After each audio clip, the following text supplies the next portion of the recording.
Alright guys, स्वागत है आपका इस वीडियो में। तो फाइनली यहाँ पे काइजू नंबर 8 के सीजन 2 का एपिसोड नंबर 5 आ चुका है। और जैसे कि आपको याद होगा, लास्ट एपिसोड में यहाँ पे काइजू नंबर 9 फ्यूज हो गया था इसाओ के साथ और काइंड ऑफ उसकी बॉडी पे पूरी तरह से कंट्रोल कर लिया था उसने। इवन यहाँ पे लड़ाई भी शुरू हो चुकी होती, इनका वर्सेस शुरू हो चुका था। ठीक है, यहाँ पे भले किकोरू आती है इससे लड़ने के लिए, लेकिन यार ये अब बहुत ज्यादा ताकतवर हो चुका है, जिस वजह से किकोरू तो यहाँ पे कुछ खास कर नहीं पाती, जिस वजह से सिर्फ काइजू नंबर 8 और नारुमी लड़ रहे होते हैं भाई इससे। और भाई सच बताऊं ना, काफी ज्यादा खतरनाक हो चुका होता है ये, क्योंकि आपको पता होगा यार इसाओ के पास काइजू नंबर 2 की पावर थी। बेसिकली पावर नहीं, मतलब उसका वेपन था। ओके, और उसी वेपन के पीछे पड़ा हुआ था काइजू नंबर 9।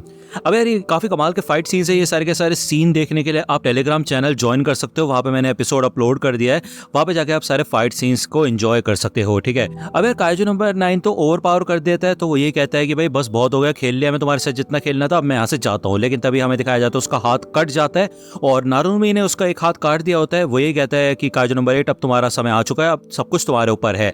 अब ये ना एक अनडॉजेबल अटैक होता है, जिससे यार इतनी इजीली बच नहीं पाता काइजू नंबर 9। ओके, इससे उसकी मूवमेंट रिस्ट्रिक्ट हो जाती है और वो अपनी बॉडी को हार्ड भी नहीं कर पाता और हील भी नहीं हो पाता ठीक से। तभी यहाँ पे भाई काफका आता है और भाई बहुत बुरी तरह से इसको घायल करना शुरू कर देता है। अब ऑब्वियस सी बात है यार, वो किकोरू को जानता है, वो उसकी कॉमरेड है ना, और इसाओ को भी वो जानता है अच्छे से। तो यार वो बहुत इमोशनल हो जाता है। वो यही कहता है कि ये बिल्कुल भी फेयर नहीं होगा किकोरू के लिए, इस वजह से मैं तुमको यहाँ से जाने नहीं दे सकता। काइजू नंबर 9 कहता है कि मुझे पता ही था कि मेरी आखिरी मुसीबत तुम ही होगे। ठीक है, तो ऑब्वियसली बात है यहाँ पे वो तैयार हो जाता है बहुत खतरनाक अटैक करने के लिए। इधर वो काइजू नंबर 2 की जो पावर होती है ना, जिससे उसने पूरे शहर को तबाह कर दिया था, वो वाली ताकत का इस्तेमाल करते हैं, जिससे कि यहाँ पे बहुत खतरनाक तरीके से तबाही मच जाती है भाई चारों तरफ। इवन उसकी खुद की बॉडी की भी वाट लग जाती है भाई, इतना खतरनाक होता है अटैक। ठीक है, उसकी आधी बॉडी टूट के नीचे गिर जाती है। वो यही सोचता है कि भाई ये बॉडी वो बचाना चाहता है, लेकिन ऑब्वियसली बात है ये लोग ऐसा होने नहीं दे रहे। तो अब उसका सिर्फ एक ही चारा बचा है। यहाँ पे वो स्प्लिट हो जाता है, अपने दो मुंह से वो अलग अलग जगह अटैक करना शुरू करता है बेसिकली। तो ये जो दो घायल है ना, एक ये बंदा जो कि इसाओ के साथ था और दूसरा किकोरू, इन दोनों को अटैक कर देता है। अब नारुमी और काइजू नंबर 8 के पास और कोई चारा नहीं होता बजाय उनको बचाने के। तो काइजू नंबर 9 को ये मौका मिल जाता है यहाँ से भागने का। वो यही कहता है कि जब अगली बार मैं अटैक करूंगा ना, तब एक नए एरा की शुरुआत होगी, जिसके बाद वो यहाँ से निकल जाता है। अब ऑब्वियसली बात है यार, ये सभी के सब काफी ज्यादा निराश होते हैं। काफका यहाँ पे अपनी नॉर्मल फॉर्म में आ जाता है और वो भी भाई बहुत बुरी तरह से रो रहा होता है और बुरी तरह से चिल्लाता है। इन सबको पता चल जाता है कि ये लोग हार चुके हैं। पूरे शहर में यहाँ पे अनाउंसमेंट हो चुकी होती है, टेलीकास्ट हो चुका होता है कि भाई इसाओ की डेथ हो चुकी है और यहाँ पे फ्यूनरल वगैरह होता है इसाओ का। नारुमी याद करता है जब वो पहली बार इसाओ से मिला था, उसने देखा था कि इसाओ ने इतनी इजीली इस काइजू को हरा दिया था। मेरे ख्याल से ये काइजू नंबर 2 ही था। ओके, जिसके बाद इसाओ ने काफी भरोसा किया था नारुमी के ऊपर कि नारुमी काफी ज्यादा ताकतवर है और वो डिफेंस फोर्स को संभाल सकता है। ठीक है, ये सारे मोमेंट वो याद कर रहा होता है। लेकिन हमें दिखाया जाता है कि किकोरू यहाँ पे नहीं आई होती है। अब नारुमी इधर किकोरू से मिलने के लिए आता है। किकोरू यहाँ पे बैठ के रो रही होती है। अब वो ये सारा का सारा इल्जाम अपने ऊपर ले रही होती है कि वो अपने डैड को नहीं बचा पाई, वो बहुत ज्यादा स्लो थी, इस वजह से वो समय पे पहुंच नहीं पाई।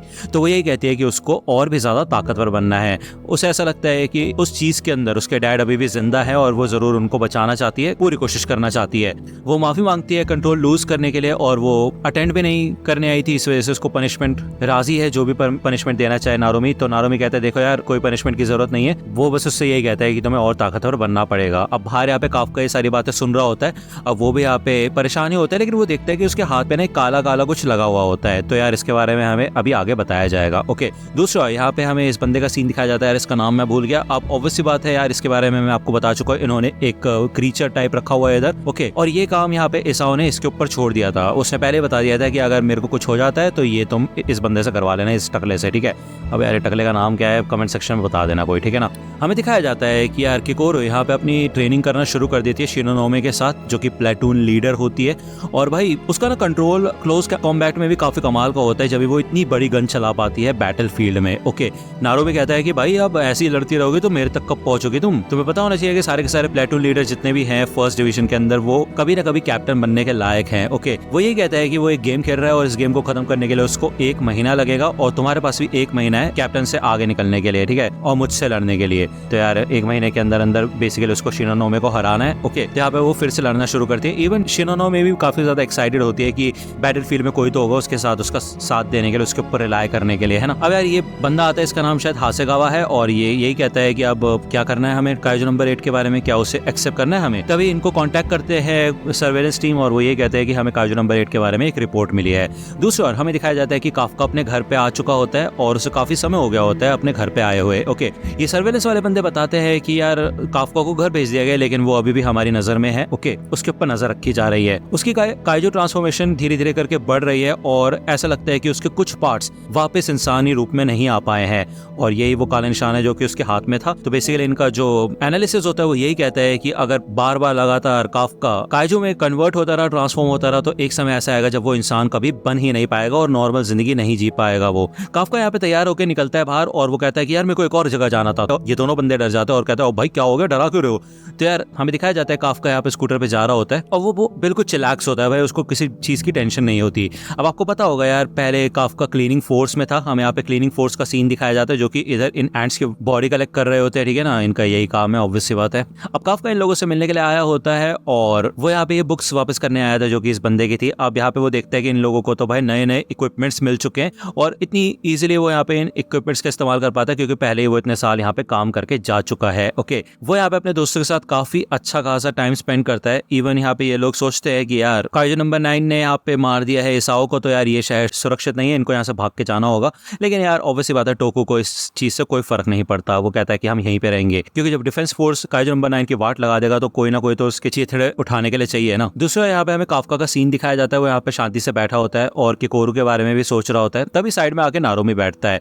वो ये कहता है देखो यार मैं ज्यादा बातें घुमाऊंगा नहीं और डायरेक्टली तुम्हें कहना चाहता हूँ कि तुम डिफेंस फोर्स में नहीं रह सकते, और तुम्हें पता ही होगा क्यों। अगर तुम ऐसे ही ट्रांसफॉर्म होते रहे ना तो तुम कभी भी इंसान नहीं बन पाओगे और तुम जैसे को हम ऐसे डिफेंस फोर्स में नहीं रख सकते और नहीं लड़ने दे सकते।